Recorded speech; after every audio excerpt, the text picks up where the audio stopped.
Alright, g'day folks. This tutorial is all about changing the canvas size. So just to recap a little bit on what the canvas is with Photoshop. Canvas is the area that you are able to put pictures and paint and put writing. So basically it's your working area. The term canvas, it's just like how we use words like files and folders when we're talking about computing stuff.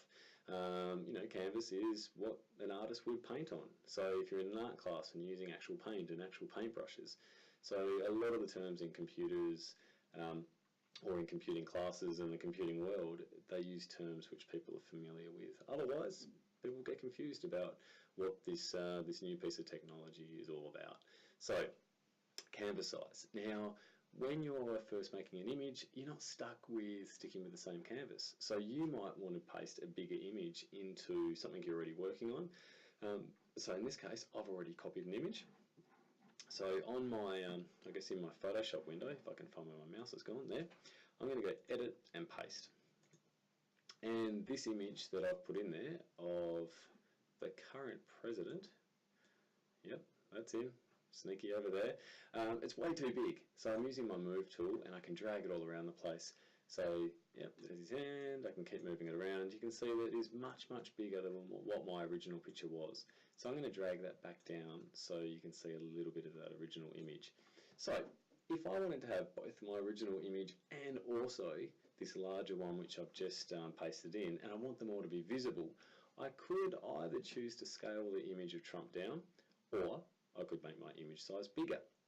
Now, if you choose to make your image size bigger, you do also need to remember that a bigger canvas, a bigger image will mean more information that gets stored on that image, so it will also result in a larger file size, even if you're compressing it. Alright, so larger images are always going to be bigger, most of the time anyway, are going to be bigger than smaller images. So, what I'm going to do is I'm going to go into my image menu. And on here, this is where we can now select between image size and canvas size. Now, image size, if I make my image bigger or smaller, that's just like zooming in or out, but actually making it a permanent part of that picture. So if I've got writing on there and I make my image size bigger, so if the writing starts off this big, and then I make the image size bigger, my writing is essentially just going to get zoomed in. So if it was pixelated beforehand, it's going to be even more pixelated afterwards. So we're not playing around with the image size. It is still a useful feature from time to time. What we're playing around with is the canvas size. So if I click on that one, it brings up this little window and it's got these measurements in centimetres at the moment. Now I like generally to work with pixels a little bit more with Photoshop, so I'm going to change it to pixels, and you can see that it says 233 by 266 as far as the width and the height. Now I'm going to make my image a little bit bigger. So in this case, I'm going to make it, so it's 233, I'm going to make it 350, and my height, I'm going to make that 400. Alright, now this little bit is really important down the bottom.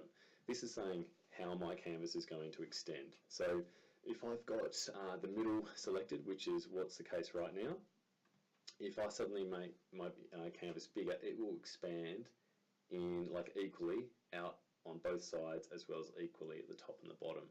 So I don't really want that. I want this image to extend out towards the right hand side because that's where most of the picture of Trump is, and also the bottom. So in that case, I click up here and it shows you in the arrows which way it's going to extend out. So if I was to click here, it would go the opposite. It would extend out to the left and upwards. So you kind of want to click on the opposite side to where you want it to expand from. If I wanted to expand out to the right hand side but equally the top and the bottom, then this is the option where I'd pick it. So I'm going to go back to my original one and click OK. And you can see now that I've got more of that hand there, and I've still got my original image, and everything is in the top right, or sorry, not top right, top left corner, but I still can't see all of the picture of Trump. So I go back into my image, back into canvas size, and change that to pixels again, and this time I'm going to make that 1000 by 2000.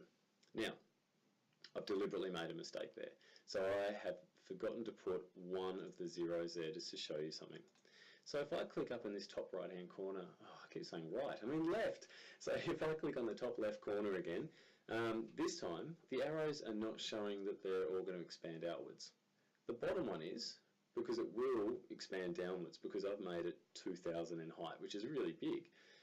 But as far as the width, I've actually just put in to make it smaller than what it currently was. So the arrows there are pointing inwards. It kind of gives me a bit of a visual guide what's going to happen when I click OK. So if I put on that extra 0 at the end, then you can see the arrow direction's changed, and now it is showing me that it is going to expand outwards. So I click OK. It's expanded, but I have to use my slide bars to actually move around. You can see I've actually been pretty lucky there. That fits in quite well. I've got an equal amount of white border there, but that wasn't deliberate, that was just an accident. Now in order to see all of my image, I can go View, and if I select Fit on Screen, that is the easiest way to see the whole thing. Now, it's too much. I've made it way too high.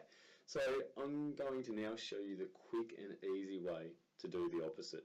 So we could go back in and we could change the canvas size again and put in a smaller number for the height so it shrinks up. But that would end up being a process that we'd probably have to do again and again until we got it to where we wanted it to be, which is a bit of a painful thing. So what we're going to do is use our selection tool, our marquee tool. Now if you're not sure how to use those, you might need to go back to the first of the videos in the intermediate section because that's all about selections. But with that one, I'm going to click, left click and drag, and I'm going to select around my picture, and then I go back to my image menu, which is where I had canvas size, but this time I'm going to select crop, and crop gets rid of everything which isn't currently selected. So crop takes me back to there, and then I can get rid of those marching ants by clicking once while I've still got my selection tool activated, and now I can view and I can zoom back in. I can do that again, or I can press Control+. Alright, so if I press Control+, nice quick way of getting into that picture. Alright, so I've still got my original image there in the background, and I can show that by using my Move tool.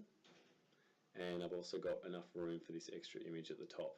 So that's how you use your canvas size, that's how you adjust how much of a, or how large the area is that you can work in. So you can always tweak it around.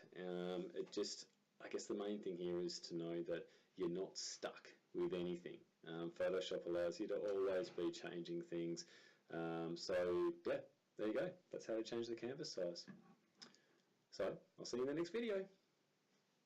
Peace out.